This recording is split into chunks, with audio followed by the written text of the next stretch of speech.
It looks like I'm always rushing first thing, it's because I'm always rushing first thing. I don't know why I leave it so late. Probably partly because I try to make coffee or something like that right beforehand. But there's always travel and a gazillion different things. And I normally do these first thing in the morning now. So we 6:30 in the morning here in the Gold Coast. So anyway, we get there. A little bit of a tighter timeline today. Let's just start. I want to jump into the sponsor in just a moment, but let's start with where I've just come from. This is actually the last bit of travel I have planned for about 6 weeks, which is awesome.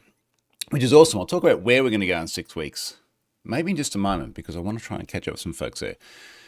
ZR is here, and JF, two-letter acronyms. Good morning. NDC Melbourne. So we've just been down in Melbourne for the Norwegian Developer Conference, of course. Our favourite series that has given me a career and a wife, which is fantastic. So big love for NDC. We had them down in Melbourne. That's obviously now our local event. For those of you from other parts of the world, Melbourne's about a 2-hour flight from here. Same country, 2 hours in an aeroplane. And depending on where you are, that might sound weird. So we've had that. We went down just for a couple of nights. I titled these days I just try and find whatever title like sounds cool for a talk and a description that sounds cool, and then I just fill it with stuff that I think is interesting, and it's usually somewhat related. I called it Inside the Breach, and it was largely stuff that I'd been doing whilst we were just away in Europe, but the new stuff is I put a whole bunch of stuff in there around passkeys, and given my recent personal experience with not having a passkey on my MailChimp account, because MailChimp doesn't offer a passkey, and getting phished, I thought that was actually a really good example to talk about. G'day, Richard. Richard was down in Melbourne as well. He's probably still down somewhere around Melbourne. So I spoke about passkeys, and I do have the blog post about passkeys almost ready to go as well, passkeys for normal people. And in fact, I was having trouble writing the blog post, even just finding an example of a website that was doing a good job with passkeys. And what I mean by good job will make more sense when you read it. But I did find one by accident earlier this week, which is Ubiquity. Ubiquity does a really nice implementation with passkeys where it's super easy to use. It can totally replace the OTPs. ZR says passkeys for normies. Yeah, I know. Yeah, apparently I need to be inclusive, and I don't want to upset anybody. So maybe somewhere in there I'll mention it. Anyway, Ubiquity does a fantastic job of that. If you are a Ubiquity user and you don't have a passkey ready, just go into security settings, you'll see it. It's super slick, especially the logon experience. I'm going to put a little video in that blog post too, because they've done a great job of that. Unlike LinkedIn, and you'll read why LinkedIn experience is just so crap when I do the post. Now, speaking of getting phished by things, in part due to not having passkeys, sponsor this week is Malwarebytes. Now, Malwarebytes, I've known folks there for a long time and spent time with folks in person as well, which is great. And it was right after I got phished that we had this discussion where they're like, hey, we have a tool. We have Browser Guard. Malware Browser Guard blocks phishing, which is good. Ads and scams, also good. We'll talk more about scams later on as well. That's just by pure coincidence that this week's sponsor does tie in with the Facebook thing I saw. And trackers for safer, faster browsing. And I think a lot of the discussion I've had around being resilient to things like phishing, scams, account takeovers, all the rest of it, is that in my view, it is very much something which is multi-layered and shared as a responsibility. Now, multi-layered, I should have had the penny drop when my fish came in that it was a fish for various reasons. I will still argue that it was a very good fish, evidently, but also lack of technical controls. I had nothing on my side to stop me going through to that link, and that's where the Browser Guard story is. MailChimp didn't have a lot on their side to present the fish either, unfortunately. So here we are. But anyway, it makes a lot of sense for organizations like Malwarebytes and BrowserGuard. One of the things I like about this, a lot of people don't realize how much faster things go without the ads and the trackers. And there's another whole discussion about good ads versus bad ads. I still think, ironically, my sponsorship placement, which has Malwarebytes on it, as we've discussed today, is a good ad. It is a line of text. There's no tracking. There's no clunky images. It's not an iframe running JavaScript inside your browser session. Good ad. Most of them not so much. So blocking it with stuff like BrowserGuard is not just good for your tracking and your privacy, but it's crazy how much faster things go when you don't load all that rubbish. So big thanks to those guys. And I'm glad my misfortune of getting phished actually turned into a nice relationship with Malwarebytes. So thanks very much for them. Now, looking at the schedule here. So the next thing I had on here was the Have I Been Pwned challenge coin. Now I realized that every week at the moment we're talking something about Have I Been Pwned. What I didn't put on the list this week is the rebuild efforts. We are 2 weeks and 2 days from our planned go launch, and I've had so much travel and everything else, but now particularly being back home and being able to focus on it, as of the point where I hang up this call, drop the kids off at school, and then get home, we are going 110% pushing to get all this done in time. In parallel to that rebuild, one of the things we're doing, I'm going to bring up my tweet on this, is working on a challenge coin.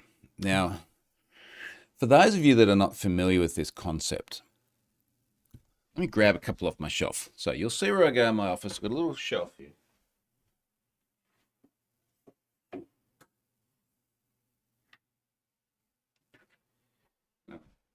Grab a few of these little random coins and explain what these are, because they were new to me before people started handing them out to me. So, start with the homegrown one. In my context, and after I put out this tweet thread, I learned a few other contexts. But in my context, the challenge coins are usually something that's given to us by a law enforcement agency or a national cybersecurity center or something similar to that. Lots of examples of both, even on this desk. So typically they're given when we've been involved in something of significance together. I got the first challenge coin from the FBI after I think it was the Genesis Market takedown work we did with them in terms of then publishing that data to make it searchable. As I've traveled around and met different agencies, it's very common for them to go, here is our challenge coin that represents our brand. So for example, this is a good one. So this is an Australian Federal Police challenge coin. Now you won't be able to see exactly what it says with the bokeh and the blur on the camera, but it's got a nice AFP insignia on one side, and on the other side, we've got a platypus and the Aussie flag. What does it actually say here? International Command. Now, inevitably, there'll be other parts of the AFP, which are other divisions that have different coins. But yeah, Australia Federal Police on one side and a badge, and then International Command. And they're a weighty thing too. Like they're a metal coin, which is part of what feels so cool about it. Here's one from just the other day from the National Cybersecurity Centre in Ireland. And we've got NCSC, we've got the Irish 3 colours down the bottom. It says National Cybersecurity Centre, unsurprisingly on one side. And the other side has got that Irish harp. And very often what you see on these coins, incidentally, I just noticed these are 2 very different sizes. I'm not sure what the protocol is on what size your coin should be. But very often you will see something that is a sort of a formal representation of the entity on one side and then something related to the country on the other side. What's this one? Because the problem is some of these are so small, and then this makes me feel really old, but you got to get the phone out and then zoom. This one is, this is the Canadian one. So this is Royal Canadian Mounted Police. So this is the RCMP, and we've got the insignia on one side, and on the other side, we've got a map of North and South America, actually, with a whole bunch of lines coming out of what I assume is Ottawa, where they were based, because we went and saw them last year. So you get these sort of cool coins, and then we give people stickers. Now, don't get me wrong, people are excited about stickers. Like, they love stickers. But for ages now, we've been wanting to do a Have I Been Pwned challenge coin. So we were throwing ideas around, and when I say ages, probably like the last year we've been thinking about this. So we've been throwing stuff into ChatGPT and see what it comes up with. Now, this has raised some issues. When I shared the results, it raised some issues. So I shared one here a few days ago where it's one side of the coin, and keeping in mind when we see these other ones, such as the Aussie one with the platypus and the flag, you generally, as a theme, have sort of a more formal entity representation on one side and something a bit more playful and nationalistic on the other side. And it's that side of the coin I tweeted a photo of the other day. So we've got, and Charlotte generated this one, throwing around the ideas we had. We've got Have I Been Pwned across the top of the coin. In fact, I'll drop this tweet in the chat for anyone that wants to follow along in real time at home at the moment. Have I Been Pwned on one side, and then we've got a boxing kangaroo. Now, a boxing kangaroo has a whole bunch of symbology in Australia, and in the tweet thread there, I put a link through to an explanation of it. But it's like I guess it's symbolic of a fighting spirit. And in this case, the boxing kangaroo is laying one into a hacker with a hoodie on a laptop, which is kind of cool. Like when I first saw it, I was like, that's cool. I like that. And you got to think about the context. Like if we're somewhere on the other side of the world, sitting there with the police of whatever nation it is, and you're handing coins around and they look at that, I want people to go, that's cool. That's really cool. And then there's a little bit of circuitry in the background. Now, for the most part, the feedback on this was really positive, and we actually got some good suggestions. Someone said it, make it look a little bit more action-like the hacker's actually getting, in the midst of being hit, the laptop's flying away. It's like, okay, that sounds pretty cool. Some people did some renderings of the logo, or rather the text Have I Been Pwned appearing a bit differently, which I thought looked better than the AI-generated one here. We will have on the other side a logo, which would be, which I think would be kind of cool. And we just got to find a way to make that look good. One other thing that's kind of cool, and one thing I saw that we've always wanted to reproduce, and Stefan will agree with me on this. He's not here, but he'll agree. The FBI challenge coin we got, on the outside of the coin, on the rim, like around there, has got binary. And when you decode that binary, it spells out underpaid, which I thought that's clever. That's fun. And I do have an idea of what to do in binary around the outside of the coin. You're pretty limited with the number of letters you can actually use, given how many characters you need to take up just for one letter. So I do have a good idea. I think it's going to work, and we'll see. Now, like I said, for the most part, it was very, very enthusiastic responses, but because it's the internet and because randos, there was a bit of a theme which I felt I had to address in the thread. And the theme came down to the use of AI at all. Now, I am seeing this occasionally, and let's face it, there's a lot of chat about AI. Geez, just at NDC the other day, Richard will attest to this, everything from the keynote through to a significant number of the vendor booths and the presentations there were AI to some extent. And it's just dominating everything. And I think a lot of the challenge that we're having at the moment is figuring out what are good use cases that make not just your work, but the world better. And what are the use cases which just don't. AI-generated rubbish that is intended to mislead doesn't.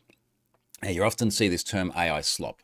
And unfortunately, I think the term AI slop is being applied too broadly to everything. But like Richard said, so many bad use cases. If it's, think about things like, was it a tornado? Yeah, you have tornadoes, don't you, in North America, or something to that effect recently in the US, and then someone's AI generating like sharks swimming around the water in the streets. It's just outright misleading. Obviously, deep fakes and things like that are terrible.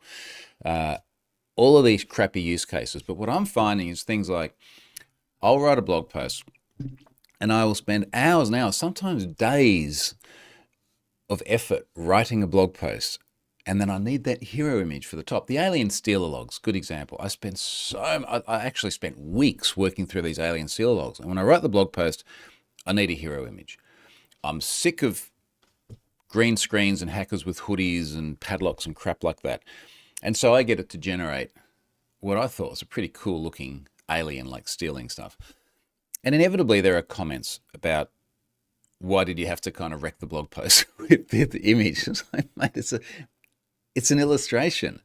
And people are saying, well, what I really should do is spend more time to either create artwork myself or go and pay artists, which is stupid, and I'll come back to that, or go and pay for stock photos that you've seen in Gazoo. Like, it just makes no sense whatsoever.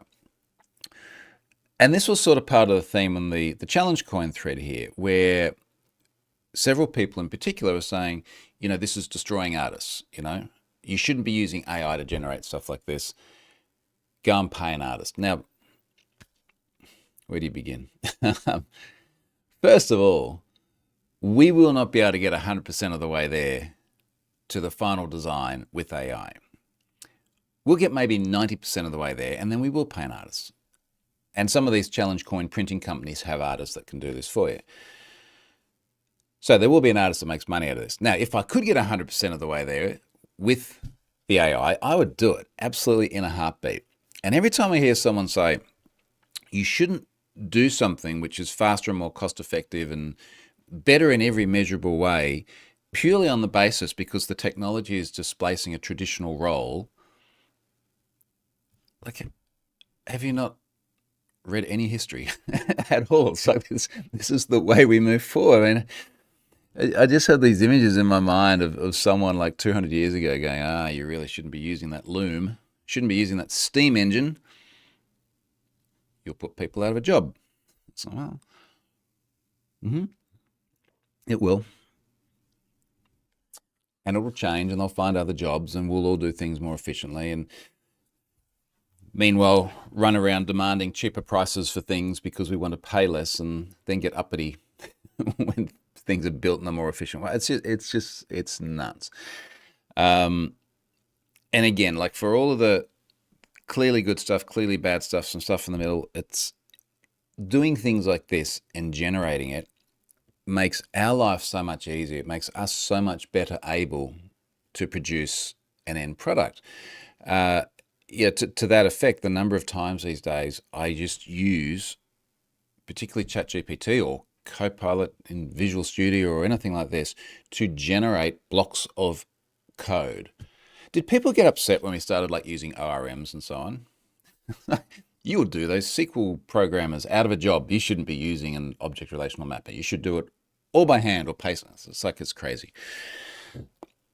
Finding the right use cases is the trick, because we definitely see a lot of bad output from AI. But anyway, that kind of derailed what I think was something that I'm just a bit more excited about, which is doing cool challenge coins.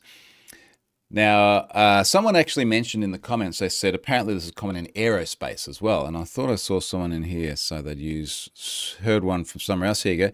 Richard says, I received one from a NASA group a few years back. So obviously they circulate in different areas as well, which is cool. And look, I mean, I don't know how much stickers cost us. I feel like it's some low single digit cent per sticker or something. Like they're cheap enough and random enough that I can go to a conference and just dump a whole bunch of them on the floor, and I don't care how many people take. These, I think, are going to be about $5 or something like that. It's low enough not to be considered bribery or things like that, but significant enough that I'm not going to have a whole stash of them at a conference. And then we will just have to carefully decide who we end up sharing these with. But definitely the likes of our mates at the AFP here. Let's look at the other comments here. Zadar says, I'm yet to see any seriously good arguments against AI-generated images, especially when you wouldn't be paying an artist anyway, and you're not making money off any of the AI-generated images. I think most of the arguments have more to do with quality than they do with the replacement of human labor. I still get so much rubbish from AIs. I remember I had thread once where I was literally asking for like 5 people in a room, and every time I tried to get it to create an image, it was like, 2 police officers and one hacker and one, computer nerd or something, and it could just never get the right number of people, or the bad spelling. But we all know how quickly it's changing as well. Like the rate of change is just mind blowing. So I'm sure that will get fixed before you know it. But yeah, look, I'm with you, Zeta. I don't think that there are, other than the really obviously bad stuff, the deep fakes and that sort of stuff, I don't think that there are bad use cases for this. For the most part, it's really, really good, productive stuff. Makes me very happy to be able to feel like I'm more productive. Yeah, JF comments that those damn horseless carriages. Yeah, it's the same thing, right? When we started getting cars, like, well, those people who look after horses are going to be out of a job. Well, I assume it was the same. I wasn't there. Richard says, "What, you're driving a car? What about the horses?" Yeah, there we are. And like, this is the crazy argument, isn't it? I almost felt happy seeing the dumb responses. I'm just going to call it like that. The dumb responses. It felt a little bit like the Twitter of old, where people would rant anonymously from behind their keyboard without ever having to say dumb shit to you in the face. Sisinakari, I've butchered that name. The problem with AI is the lack of soul. I'll take a picture down in 60 seconds by a human over any AI picture. They're very absolutes. Any AI picture? Any human? I know he didn't say any human, but I'm implying that. To be honest, I thought the concept itself was quite odd, and the AI didn't help. The concept of the coin? Yeah, I mean, if it's not something you're familiar with, maybe it would seem odd. It's just like grown adults going around handing coins to each other as well. It's a special thing, but it is. I was with the Dutch police in Rotterdam, I think the year before last, and they've got an entire wall full of these coins because a lot of these folks live in roles where they travel to other parts of the world. There's a lot of very close partnerships between organisations like the Dutch police and the NCA in the UK and our AFP here and the FBI, and they all travel around and they exchange these things. And you walk in there and you sort of get this sense of what a league of nations they are. It's actually I think it's a cool thing. Evidently, a lot of people think it's a cool thing. But the soul thing is interesting. I feel like we're going down another rabbit hole that Richard could do a good talk on one day about AI and soul, and what if you can build the soul? What if you can replicate the soul? Anyway, that's AI. That's what I think about that. I mentioned another fish thing as it possibly relates to the sponsor as well. Sneaky Facebook fish catches a click. Now, I was driving us to the airport. It was Tuesday morning, 3 days ago. Driving to the airport, Charlotte's sitting in the passenger seat, and she's obviously popped open the Facebook, and she's like, "Holy shit, John Skeet is dead."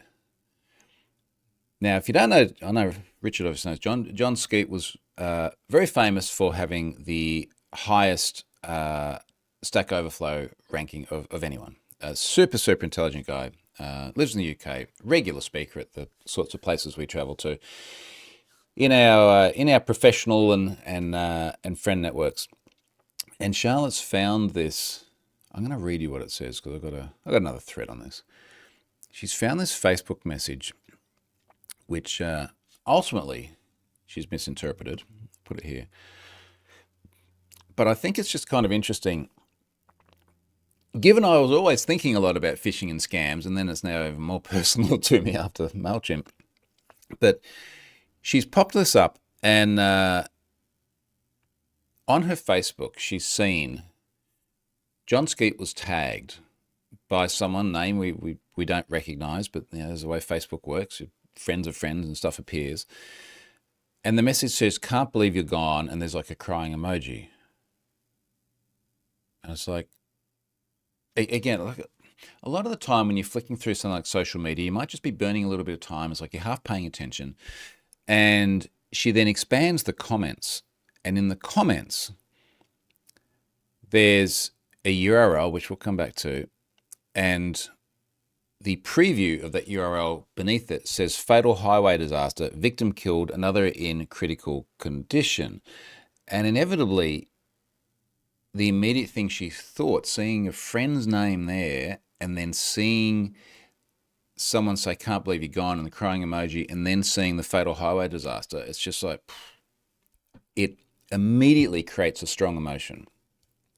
And remember, a lot of phishing is about creating an emotion of some kind or another. For me, with the Mailchimp situation, it was fear of not being able to send mail. For other people, it might be greed because they want the money that's on offer, because that prince did want to leave them $10 million. And inevitably here with Charlotte, it was shock and sadness. So she clicks the link. Now, I would argue, being conscious that I did recently properly fall for a fish, I would argue maybe she should have seen this one coming, because it's tinyurl.com, and then somewhat ironically, the longest possible query string you can imagine off the end of tinyurl.com. And as soon as she's clicked it, she's gotten the great big deceptive website warning with the red screen after that. And then, of course, she's realized. And then she's like, oh, shit, like I clicked it. Is it okay? And so, yeah, no, it's fine. It's like we're well past the time of having to be worried about drive-by infections of malware sent to the masses via social media. No, I'm not worried about that. And inevitably, this is the embedded browser within Facebook. Some people later on said, well, look, this is Safari in Facebook. This is not actually Facebook doing it. Now, because I'm a professional, I clicked through to show details anyway, and it leads you to a Facebook phishing page. And even then, like it's a well-crafted Facebook phishing page. The URL is facebookapps.blob.core.windows.net. So thank you, Microsoft, for hosting that one. Now, I would imagine that what they've done here with this massive tiny URL and the fact that they've been able to get a Facebook preview image here, I imagine that if the request is coming from Facebook, where I assume that they're scraping the source to try and find the image and summarize the title and pull out the whatever meta tags are there to do that, they're probably going in one direction to generate this fatal thing. And then, of course, everyone else goes in the other direction, which is to the phishing page, which then requests all of your data. So that's that one. Now, this is sort of a case where the first part of the human control failed, which is that she didn't pick up on something that should have been, with the benefit of hindsight, obvious. When you look at it more closely, you sort of go,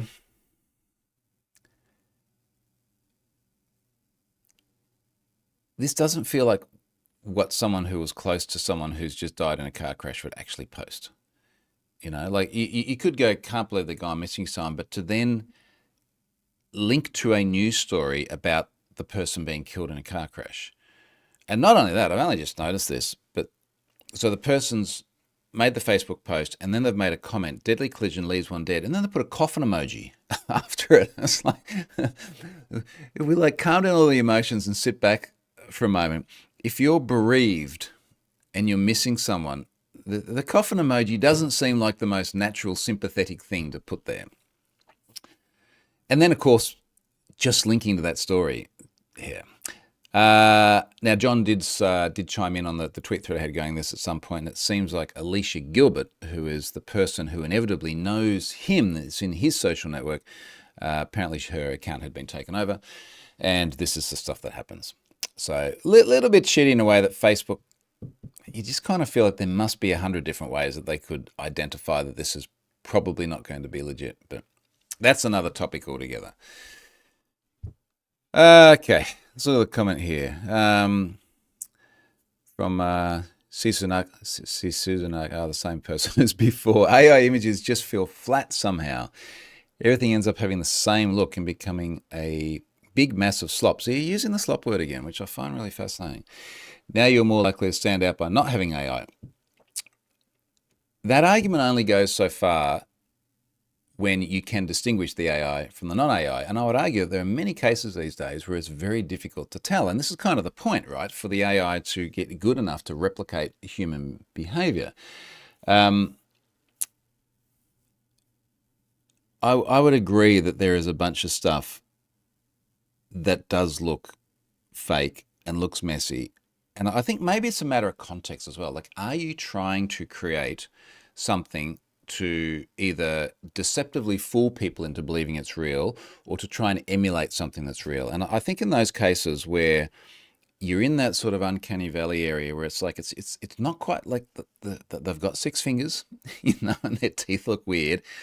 But I also think we're really getting past that time where there are any significant hints whatsoever that it's not real. Now, conversely, the alien that I had with the computers in my alien stealer log things early on is obviously computer generated in one way or another, whether it's old school CGI or whether it's AI. I feel stuff like that, or you're seeing a lot of people do like Ghibli style conversions of images. I don't mind that. It's clear what it is. It's obviously meant to be generated images. And I would agree with you insofar as the things that attempt to look real but don't feel crap. If they attempt to look real and do, I'm kind of okay with that, so long as it's not deceptive. Where are we here? James says we can't agree on how to measure whether the AI is self-aware or agree to whether human even has a soul. Good luck programming one in AI. Yeah, that's fair. Dale says, I received what I believed was a phishing attempt, but it was very convincing. The main giveaway was that opting out requires full name, address, email, address, phone number. The problem I have, Dale, is that not only is a lot of the phishing stuff very convincing, but a lot of the legitimate stuff is almost indistinguishable from phishing. So we get so much communication from companies that just look rubbish and look exactly, and I have so many examples of this too. That's part of my issue as well. I had an occasion, this is a true story, where we had an occasion where the ATO, the Australian Tax Office, or air quote, the ATO called up Charlotte and said, we need some personal information from you, and we're going to do some sort of an audit. And it sounded so fishy. I'm going to try and choose my words carefully here. I think we have an expectation of what a fish sounds like when it comes in via phone these days, and it just resonated all the way with that. And then it was asking for personal information. And then we're like, we'll tell you what, we'll just, if it's tax related, we'll refer you to our accountant and you can speak to him. No, it has to be you. It can only be you. All right, give us a reference number. We will call the ATO back via the listed number on their phone, on their website, and then we'll, then we'll obviously get routed through to the right place. Get a reference number, call the ATO. No idea what this is. So obviously it's phishing. Turned out to be legit. And because Charlotte had only just moved to Australia and we had a self-managed superannuation fund, which is like our 401k retirement stuff, and she was a director of that, it looked a little bit fishy and they wanted to effectively audit her legitimacy. And it was legit. And everything about it sounded so fake. And the inability of the operator there to provide some sort of reliable verification was also fascinating, because these organizations, the same with banks, are usually not very good at being challenged themselves, like we should be challenging things that sound like a fish. So that's a problem. Dale says, GDPR says companies can verify identity is very difficult to tell sometimes. Yeah, well, that's pretty much where we are. James says companies don't help matters. They shouldn't put links in emails at all. Now, I was talking about this in my presentation at NDC the other day. I don't agree with you. Here's why I don't agree. Part of the problem is we have some entities which are very vocally saying we will not put links in emails. The Australian Tax Office says that. National Australia Bank says that. If ever you get an email or a text message from the ATO or NAB that has a link, it's not real, get rid of it. Now, can you remember all the ones that aren't meant to have links? Because there's plenty of other banks that do put links. And there are plenty of other e-commerce websites and social media platforms. So now you're in the situation where you, as the end user, need to, in your brain, keep a memory of which websites are meant to send links and which ones aren't. And if you get a link from the ones that aren't, then it's fake. Probably, but they send marketing. Even the Australian Tax Office sends, I get these self-managed super fund emails all the time, which are like newsletters.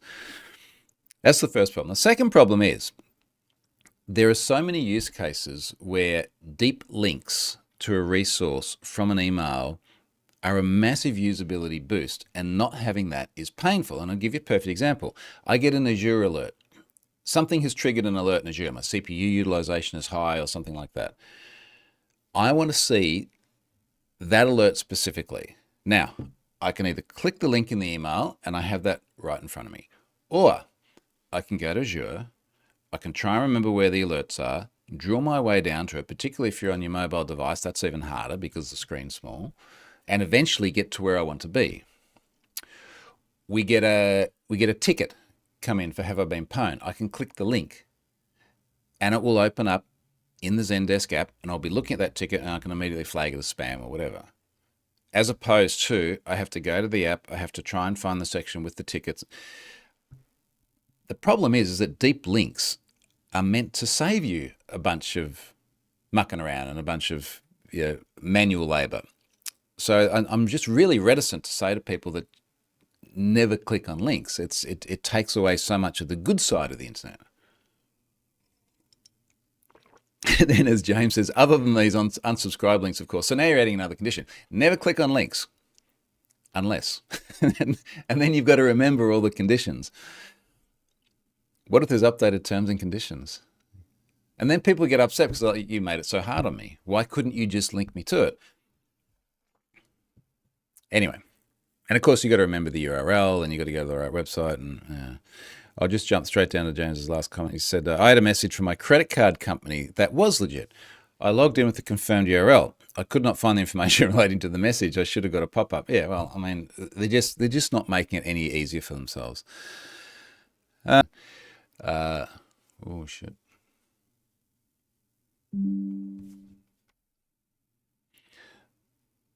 Well, so I got an alert. Sorry about that. It says OBS had dropped. So I think I lost you for a few seconds. Anyway, we're getting towards the end. In my presentation, I'd had an example which I had seen someone else give at Lokomoka Sec in Hawaii in 2018, where she had 4 different URLs for the Google blog. And she's like, can anyone tell me what the Google blog is? And one is like blog.google, because Google's a TLD. And the other one is like google.blog. And the other one is like googleblog.com. In my talk the other day, I had these 4 different URLs. And I was like, okay, who thinks it's the first one? And like 15% of the room put their hand up. The second one, 15%. The third one, 15%. The fourth one, none. So I was like, all right. So basically like 85% of you are wrong. Like 85% of you couldn't pick the right URL. So if you're meant to go and find it yourself or read it and trust it, what are your chances? Johnny says, like the occasion when you were waiting for your 3D printer and FedEx was being dodgy with upfront payments. Yeah, good point. I'm now waiting for my Prusa Core 1 upgrade kit, which is meant to come very soon. So I'm sure I have more spammy looking things to deal with there. Okay, look, one more thing. I said I'd talk about some other upcoming travel because it might tie into a part of the world that you're in. So here's what we do, first of all. The last few trips that Charlotte and I have done, we have traveled to somewhere where we think there are lots of interesting people that we want to spend time with because we collect challenge coins. Not because we collect challenge coins, but because, so for example, in September, we went to the US and Canada because we knew we wanted to spend some time with the FBI and the RCMP, as well as some of the customers and folks we work with there. We just spent time in London and Oxford and Reykjavik and Ireland for the same reason, hence why I do have an Irish NCSC coin here. So we've decided in June, next month now, to head back to Europe and spend some time around Germany, Austria, Switzerland, Italy, France area. So we have a bunch of those governments are on Have I Been Pwned. In fact, every one of those except for France. What's going on with France? if you are in France and you know someone there, connect us. So we're going to fly to Munich, and from there do a bit of a driving tour around those areas and try and see as many of the different governments and partners we work with there. So if you're in those areas and are either at a government, or you're a big user of Have I Been Pwned, or you want to run a public event, reach out, let me know. I might actually put out a blog post about this as well. So that's what we thought we'd do. I thought, look, it's a nice time of year in the summer there to actually drive. So we'll have a car, we'll make a bit of a driving tour, hit a little bit of Autobahn, see some of the sights, and tie that in with primarily trying to go and spend time with some of those partners. So if you're in those areas, please let me know. We do have flights and car booked, and I'm now going to start filling in all the dots as I reach out to the different folks that we've been working with and see where we should go. So that's it for this week, folks. Thanks very much for tuning in. Next week, we will only have about 1 week left before we go live with that Have I Been Pwned rebuild. So we might even try and get Stefan involved in that one as well, and we can really focus on talking a lot more about what's coming. Cheers, folks. Bye.